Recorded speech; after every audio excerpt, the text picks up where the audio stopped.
Welcome to my virtual tour of Iceland. One of the things that people know about me is that I wear hats and that I go to Iceland quite frequently. The two are not actually separate. I am known almost officially now in Iceland as Kurt with the Hat. I was christened that by one of the tour guides who leads quite a number of tours around the island. Her name is Dee Dee, and you'll actually get to see her in one of the videos that I have put on this page. I go in the summertime and I go in the wintertime. I often go in the wintertime because it's cheaper. Everyone wants to go there in the summer, but the one thing you miss when you go in the summer are the northern lights, which you can see behind me right now.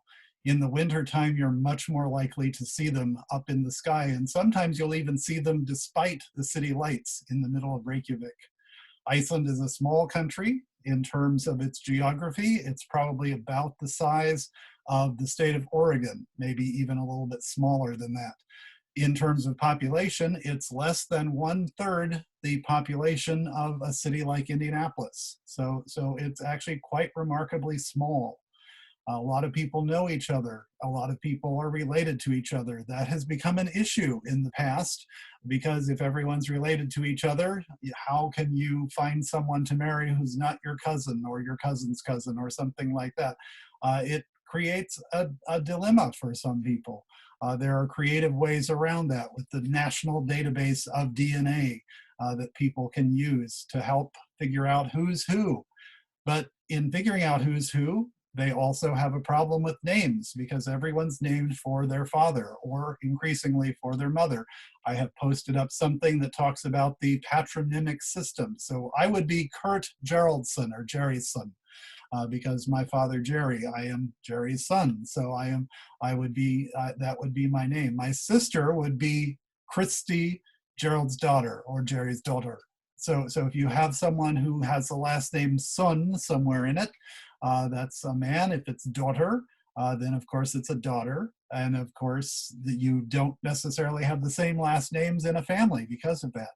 The telephone directory, when they had such a thing in sort of print form, was organized by first name as a result.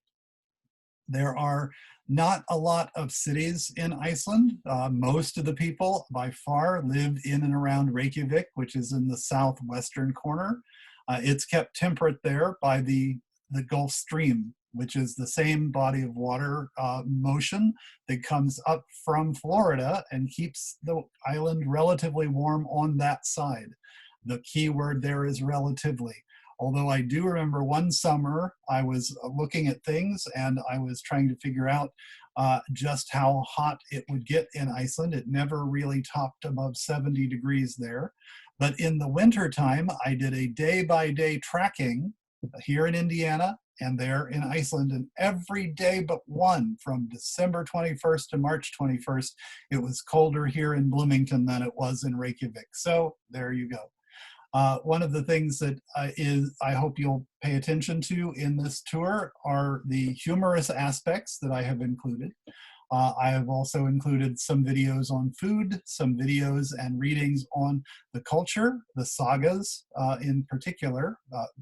When you are looking at things in English, if you look at something from Shakespeare's time several centuries ago, you can pretty much pick it out, but a lot of the words mean different things and the expressions are certainly different.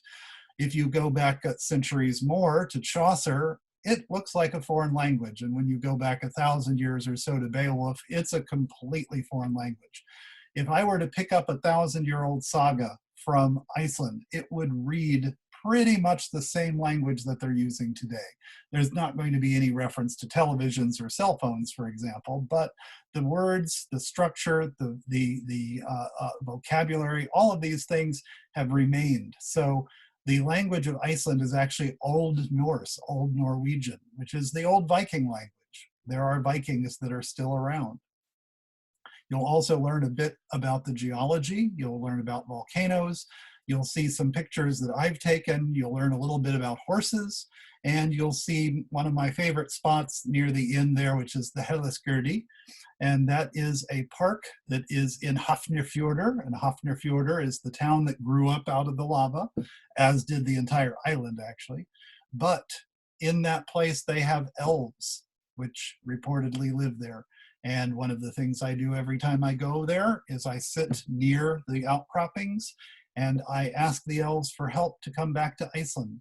And the legend is that if you do that, they will grant your request. And I go back to Iceland 3 or 4 times a year, so you tell me.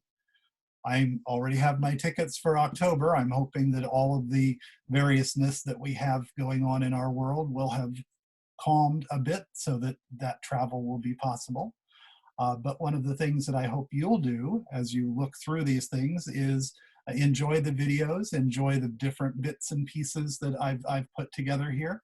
Most of the pictures that are actually standalone pictures or in the slide carousels are my own pictures.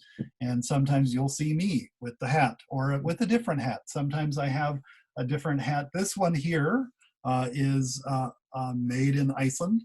This one is actually from lamb's wool, from sheep's wool. There.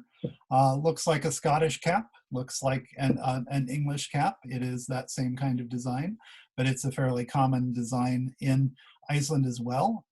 Just for sort of pricing, things are very expensive in Iceland. Here, if I were to buy this here in Bloomington, it would probably be about $40 or $50. If I were to buy it in England, it would probably be about 40 to 50 pounds, which would bring it up to about $70 or so.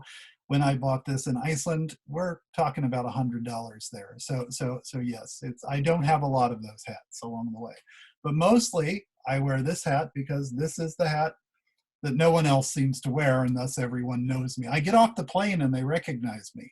I go up to the bus counter and I get my ticket to ride into Reykjavik, and they say, "Oh, you've been here lots. You get a discount." So yay for the hat.